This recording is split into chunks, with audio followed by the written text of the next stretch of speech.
ଆଜିର ଭିଡ଼ିଓ ହେଉଛି ସିଏମ୍ କିଷାନ payment related ବିଷୟରେ। ଯଦି ଏପର୍ଯ୍ୟନ୍ତ ଆପଣଙ୍କର ପଇସା ଏଇ ଇନଷ୍ଟଲମେଣ୍ଟରେ 30 ତାରିଖରେ ଆପଣଙ୍କର ପଇସା ଆସିନି, ତାହେଲେ ଭିଡ଼ିଓକୁ ଶେଷ ପର୍ଯ୍ୟନ୍ତ ଦେଖନ୍ତୁ। ଭିଡ଼ିଓକୁ ଶେଷ ପର୍ଯ୍ୟନ୍ତ ଦେଖିଲେ ଆପଣ ସବୁକିଛି ବୁଝିପାରିବେ ଏବଂ ନେକ୍ସଟ ଟାଇମ୍ରେ ଆପଣଙ୍କୁ ବି ପଇସା ଆସିଯିବ।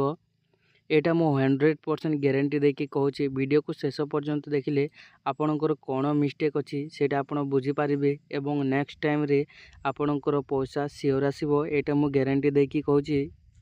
ଯଦି ଆପଣଙ୍କର 5 ଏକରରୁ କମ୍ ଜମି ଅଛି, ତାହେଲେ ସିଏମ୍ କିଷାନର 4000 ଟଙ୍କା ଏବଂ ପିଏମ୍ କିଷାନର 6000 ଟଙ୍କା ଟୋଟାଲ୍ ମିଶିକି ବାର୍ଷିକ 10,000 ଟଙ୍କା ଆପଣଙ୍କୁ ମିଳୁଥିବ।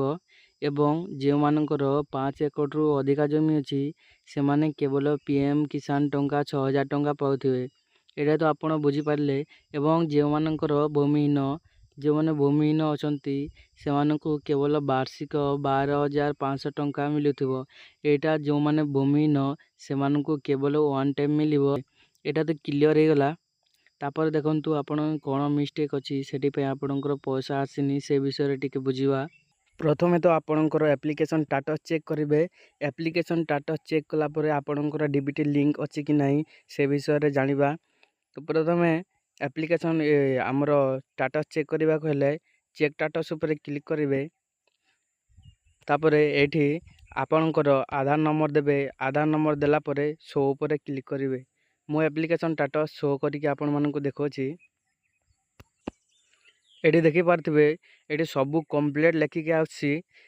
ଆପଣମାନଙ୍କୁ ବି ଏମିତି ସବୁ କମ୍ପ୍ଲିଟ୍ ହେଇଛି, କିନ୍ତୁ ଆପଣମାନଙ୍କର ଖାତାରେ ପଇସା ଆସୁନି, ତାହେଲେ କ'ଣ କରିବେ? ଆପଣଙ୍କର ଡିବିଟି ଚେକ୍ କରିବାକୁ ପଡ଼ିବ। ଆପଣଙ୍କର ବ୍ୟାଙ୍କ ଆକାଉଣ୍ଟ ସାଙ୍ଗରେ ଆଧାର କାର୍ଡ଼ ଲିଙ୍କ୍ ଅଛି କି ନାହିଁ ସେ ବିଷୟରେ ଆପଣ ଚେକ୍ କରିବାକୁ ପଡ଼ିବ। ସେଇଟା କେମିତି ଚେକ୍ କରିବେ ଦେଖନ୍ତୁ। ପ୍ରଥମେ NPCI ୱେବସାଇଟ୍ରେ ଆସିବେ। ଏ ୱେବସାଇଟ୍ର ଲିଙ୍କ୍ ମୁଁ ଡାଇରେକ୍ଟ ଡିସ୍କ୍ରିପ୍ସନ୍ରେ ଦେଇଦେଇଛି। ଆପଣ ଡାଇରେକ୍ଟ ଏ ୱେବସାଇଟ୍ରେ ଆସିପାରିବେ। ତାପରେ କନଜ୍ୟୁମର ଉପରେ କ୍ଲିକ୍ କରିବେ। କନଜ୍ୟୁମର ଉପରେ କ୍ଲିକ୍ କଲା ପରେ ଭାରତ ଆଧାର ସେଟିଂ ଇନେବଲ୍ ଏଠାରେ କ୍ଲିକ୍ କରିବେ। ତାପରେ ଦେଖନ୍ତୁ ଆଧାର ମାପେ ଷ୍ଟାଟସ୍ ଉପରେ କ୍ଲିକ୍ କରିବେ। ତାପରେ ଏଇଠି ଆପଣଙ୍କର ଆଧାର ନମ୍ବର ଦେବେ। ତାପରେ ଏଇଠି କ୍ୟାପଚା ଦେଇକି ଚେକ୍ ଷ୍ଟାଟସ୍ ଉପରେ କ୍ଲିକ୍ କରିବେ। ଚେକ୍ ଷ୍ଟାଟସ୍ ଉପରେ କ୍ଲିକ୍ କଲେ ଆପଣଙ୍କର ମୋବାଇଲରେ ଗୋଟେ OTP ଯିବ। OTP ଦେଇକି କନଫର୍ମ ଉପରେ କ୍ଲିକ୍ କରିବେ। ତାପରେ ଆପଣ ଦେଖିପାରୁଥିବେ ଆପଣଙ୍କର ଆଧାର କାର୍ଡ଼ ସାଙ୍ଗରେ କେଉଁ ବ୍ୟାଙ୍କ ଆକାଉଣ୍ଟ ଲିଙ୍କ୍ ଅଛି ଏବଂ ଆପଣଙ୍କର ଡିବିଟି ଇନେବଲ୍ ଅଛି ନା ଡିସେବଲ୍ ଅଛି ସେଇଟା ଏଠି ଦେଖିପାରିବେ। ଆପଣଙ୍କର ପଇସା କେଉଁ ବ୍ୟାଙ୍କ ଆକାଉଣ୍ଟରେ ଯାଉଛି ସେଇଟା ଏଠି ଦେଖିପାରୁଥିବେ। ଏଇଟା ହେଇଗଲା ଡିବିଟି ବିଷୟରେ। ଏବେ ଦେଖିବା ଆପଣଙ୍କର ଷ୍ଟେଟ୍ ଭେରିଫିକେସନ୍ କ'ଣ ପାଇଁ ପେଣ୍ଡିଂ ଅଛି ସେ ବିଷୟରେ ଟିକେ ଦେଖିବା। ସିଏମ୍ କିଷାନର ପେମେଣ୍ଟ ଆସିଲା ପରେ ବହୁତ ଲୋକଙ୍କର ଷ୍ଟେଟ୍ ଭେରିଫିକେସନ୍ କମ୍ପ୍ଲିଟ୍ ହେଇଯାଇଛି ଏବଂ ଆପଣଙ୍କର ମଧ୍ୟ ହେଇଯାଇଥିବ। ଥରେ କ'ଣ କରିବେ, ଚେକ୍ ଷ୍ଟାଟସ୍ ଉପରେ କ୍ଲିକ୍ କରିକି ଆପଣଙ୍କର ଷ୍ଟାଟସ୍ ଚେକ୍ କରିନେବେ। ଏବଂ ନ୍ୟୁ ଲିଷ୍ଟ ମଧ୍ୟ ଆସିଯାଇଛି। ଚ୍ୟାନେଲଟିକୁ ସବସ୍କ୍ରାଇବ୍ କରିଦିଅନ୍ତୁ। ଯେତେବେଳେ ନ୍ୟୁ ଲିଷ୍ଟ ଆସିବ ଆପଣମାନେ ସର୍ବପ୍ରଥମେ ଦେଖିପାରିବେ। ଏବଂ ଆଉ ଗୋଟେ ଜିନିଷ ପାଇଁ ମଧ୍ୟ ବହୁତ ଲୋକଙ୍କର ଷ୍ଟେଟ୍ ଭେରିଫିକେସନ୍ କମ୍ପ୍ଲିଟ୍ ହେଇନି। ସେମାନେ କ'ଣ କରୁଛନ୍ତି ଦେଖନ୍ତୁ, କୃଷକ ଓଡ଼ିଶା ପୋର୍ଟାଲରେ ରେଜିଷ୍ଟ୍ରେସନ୍ କରିନାହାନ୍ତି ଏବଂ କରିଥିଲେ ମଧ୍ୟ ଭୁଲ ଭାବରେ ସବମିଟ୍ କରିଦେଇଛନ୍ତି। ସେଥିପାଇଁ ଷ୍ଟେଟ୍ ଭେରିଫିକେସନ୍ ସେମାନଙ୍କର ଆପ୍ରୁଭ୍ ହେଇପାରୁନି। ସେଥିପାଇଁ କ'ଣ କରିବେ ଦେଖନ୍ତୁ, ଯଦି ଆପଣ ରେଜିଷ୍ଟ୍ରେସନ୍ କରିନାହାନ୍ତି ତାହେଲେ ଏଠି କ୍ଲିକ୍ କରିବେ ରେଜିଷ୍ଟ୍ରେସନ୍ ଏବଂ ଲଗ୍ଇନ୍ରେ କ୍ଲିକ୍ କରିକି ଆପଣଙ୍କର ରେଜିଷ୍ଟ୍ରେସନ୍ କରିନେବେ।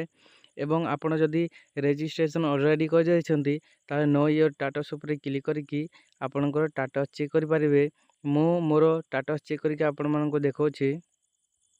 ଏଠି ଦେଖିପାରୁଥିବେ ମୁଁ ଅଲରେଡ଼ି ରେଜିଷ୍ଟ୍ରେସନ୍ କରିନେଇଛି, ସେଥିପାଇଁ ମୋର ଏଠି ଷ୍ଟାଟସ୍ ଶୋ କରୁଛି। ମୋର ନାମ ଏବଂ ଆପ୍ଲିକେସନ୍ ID ଏଠି ଶୋ କରୁଛି।